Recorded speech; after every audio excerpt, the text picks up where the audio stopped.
हर साल ना एक जादू होता है। एक बच्चा, 5 कोचिंग्स, बड़े बड़े होर्डिंग्स और सब क्लेम कर रहे हैं वी हैव प्रोड्यूस्ड AIR-1। अगर सबने AIR-1 प्रोड्यूस किया है तो फिर झूठ कौन बोल रहा है? Let's figure out in this video. Highest rank 107 आई है।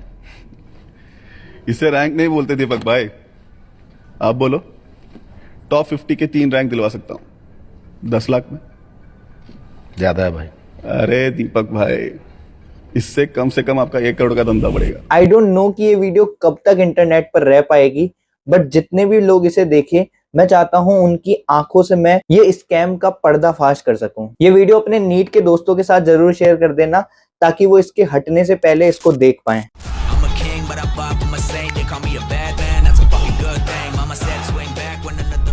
सबसे पहले मैं तुम्हें एक कहानी सुनाना चाहता हूँ। ये कहानी है तब की जब मैं अपनी नीट प्रिपरेशन कर रहा था। मेरी 11th पूरी बर्बाद हो चुकी थी और मेरे अंदर इतने गट्स नहीं थे कि मैं 12th में एक महंगी कोचिंग के पैसे लगा करके अपनी 11th और 12th साथ में वहां करने की कोशिश करूं। सो इसलिए मैंने वो महंगी कोचिंग नहीं ली थी और पहले YouTube से पढ़ने लगा और फिर धीरे धीरे फिर मैंने एक ऑनलाइन कोचिंग का एक बैच खरीद लिया जिसको तुम सब लोग जानते होगे, मैं आज नाम नहीं लूंगा। बट हमेशा ना मेरे जहन में ये बात चलती रहती थी कि आखिर ऐसा क्यों है कि हर साल सिर्फ 2 या 3 कोचिंग से ही रिजल्ट्स आते हैं। आखिर वो ऐसा क्या पढ़ाते हैं अपनी कोचिंग में? तो मैं हमेशा एक फोमो फील करता था उस बड़ी कोचिंग में नहीं पढ़ पाने का। बट बीच में एक बात फैलने लगी कि यार वो जो 2 बड़ी कोचिंग्स हैं, तुम जानते होंगे उनको, वो तो रैंक्स खरीदती हैं। तो ये सुन के यार मुझे बड़ा अजीब लगा कि आखिर क्यों कोई ऐसा करता है कि अपनी रैंक बेच के जो आगे आने वाले स्टूडेंट्स हैं उनको मिसलीड करता है, और आखिर ये कोचिंग्स क्यों खरीदती हैं ये रैंक्स। और मैंने डिसाइड किया था कि यार एक दिन मैं इसके रिगार्डिंग आवाज जरूर उठाऊंगा और ये जानने की भी कोशिश करूंगा कि आखिर ऐसा क्यों हो रहा है। And this is that day. See, एक चीज मैं तुम्हें पहले ही क्लियर कर दूं, यार मैं किसी एक कोचिंग के खिलाफ या 2 कोचिंग के खिलाफ नहीं हूं, बिकॉज ये काम सिर्फ वो 1-2 कोचिंग्स नहीं कर रही। आज के टाइम पे ये काम हर बड़ी कोचिंग जिनको तुम जानते हो वो कर रही है। अब इसमें सबसे पहला सवाल तुम्हारे दिमाग में ये आएगा कि भैया जहां से आप पढ़े थे या जिस कोचिंग की हम बात कर रहे हैं वहां पे तो ऐसा नहीं होता ना, बिकॉज उनके ओनर को तो हम अच्छे से जानते हैं। वहां पे भी ऐसा होता है। They are also doing this. So कोई भी कोचिंग इसमें ठीक नहीं है, सब कोचिंग गलत है। तो मैं किसी कोचिंग के खिलाफ नहीं हूँ, मैं इस बिजनेस ऑफ होप के खिलाफ हूँ, बिकॉज ये पूरा सिस्टम गलत है जिसमें तुम होप्स बेच बेच के एडमिशंस करा रहे हो। सबसे पहले मैं तुम्हें ना ये नीट कोचिंग का जो पूरा बिजनेस है ना वो डिकोड करता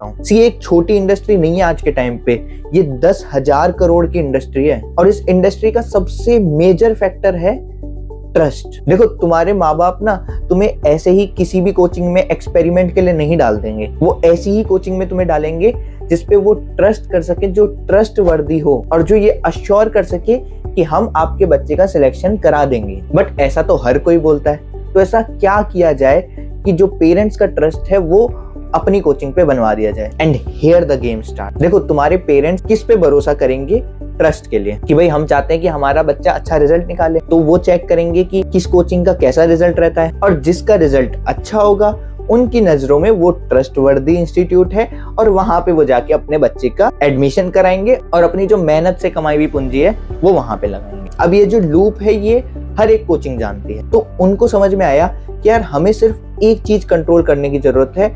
एक चीज हमने कंट्रोल कर ली तो पेरेंट्स अपने आप अपने बच्चे का एडमिशन कराने हमारे पास आएंगे, एंड दैट इज रिजल्ट। अब मैं ये नहीं कह रहा हूँ कि यार जो भी ये बड़ी बड़ी कोचिंग्स है इनसे कोई रिजल्ट आता ही नहीं, ये सारी रैंक खरीदी हुई है, ऐसा नहीं है। काफी सारी रैंक्स ये हर साल खुद से ही प्रोड्यूस करते हैं, बट इवन देन बहुत सारी रैंक्स खरीदी भी जाती हैं। और यही कारण होता है कि एक AIR-1 को 3-4 कोचिंग्स क्लेम कर रहे हैं कि ये हमारे यहाँ से पढ़ी। बट ये गेम अब ऐसा हो चुका है कि सिर्फ अच्छे रिजल्ट से फर्क नहीं पड़ता, तुम्हारी टॉप 100 में कितनी ज्यादा रैंक्स आई हैं उससे चीजें मैटर करती हैं, बिकॉज उसी से तो तुम ज्यादा ट्रस्ट बना पाओगे। और इसीलिए फिर बल्क में जो टॉप 100 की रैंक्स हैं उनको उठाया जाता है और तुम देखोगे कि एक ही रैंक का बच्चा 4-5 कोचिंग्स क्लेम कर रही हैं कि ये हमारे यहाँ से पढ़ा है। अब यार कोई भी टॉप रैंकर बच्चा हो वो 2 या 3 कोचिंग से एक साथ क्लासरूम कैसे अटेंड कर सकता है? That's not possible at all. अब ऐसे तुम्हें बहुत सारे एग्जांपल्स दिख जाएंगे, बट तुम्हारे दिमाग में अभी भी ये चीज चल रही होगी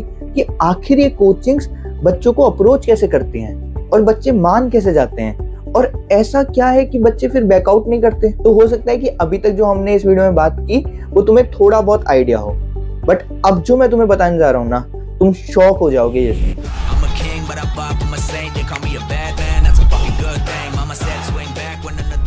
तो सबसे पहले एक बात समझो कि जो ये रैंक खरीदना बेचना है, ये सब सबसे ज्यादा होता है कोटा में। ऐसा क्यों होता है वो तुम्हें थोड़ी देर में समझ आ जाएगा, बट होता कैसे अब वो समझो। सो कुछ मिडल मैन या कह लो दलाल होते हैं, उनका काम ही ये है कि वो कोचिंग्स को अच्छे जो बच्चे हैं जिनकी अच्छी रैंक एक्सपेक्ट करी जा सकती है उनसे कनेक्ट करें। अब वो ये ऐसे कैसे करते हैं, तो वो क्या करते हैं कि है ना, पीजीज में घूमते वगैरह हैं, या एक बच्चे के थ्रू दूसरे बच्चे का पता करते हैं कि तुम्हारे बैच में कौन अच्छा है, किसके अच्छे मार्क्स आते हैं, किसकी अच्छी रैंक एक्सपेक्ट करी जा सकती है। या फिर कुछ बड़ी बड़ी कोचिंग्स क्या करती हैं कि है ना, जो अच्छे बच्चे हैं, जो उनकी कोचिंग्स का क्रीम है कि भाई इनकी हम अच्छे से एक्सपेक्ट कर सकते हैं रैंक, तो उनको वो एक अलग हॉस्टल में शिफ्ट कर देते हैं कि भैया यहाँ पे तुम्हारा खर्चा वगैरह हम उठाएंगे, अब तुम यहाँ पे आराम से पढ़ो। तो फिर ये दलाल के लिए और आसान हो गया। वो क्या करेगा, पूरा जो हॉस्टल है, क्योंकि उसमें सब में अच्छे बच्चे ही भरे हुए हैं जिनकी अच्छी रैंक एक्सपेक्ट करी जा सकती है,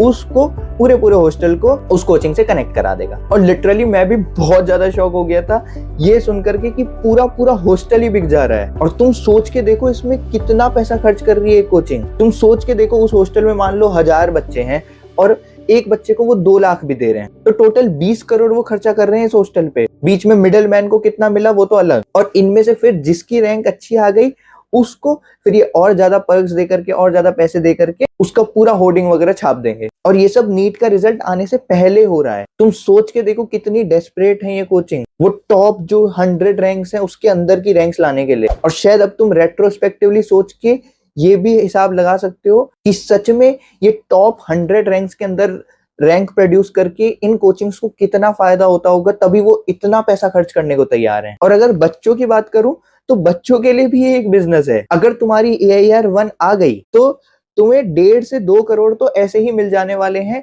इतनी सारी कोचिंग्स मिलाकर। चलो AIR-1 नहीं भी आई, तुम्हारी AIR-50 के 100 के बीच में आ रही है, तब भी मैंने देखा है 15 से 20 लाख एक बच्चा कमा रहा है 4-5 कोचिंग्स को अपनी रैंक बेच करके, उसमें 1-2 मिनट का बस इंटरव्यू दे करके। सो अब तुम समझ सकते हो कि it's a business for coaching also and students also. अब हो सकता है कि तुम्हारे दिमाग में ये सवाल आ रहा हो कि भैया आपकी भी तो ऑल इंडिया रैंक 59 थी, तो आपने भी कहीं किसी कोचिंग को तो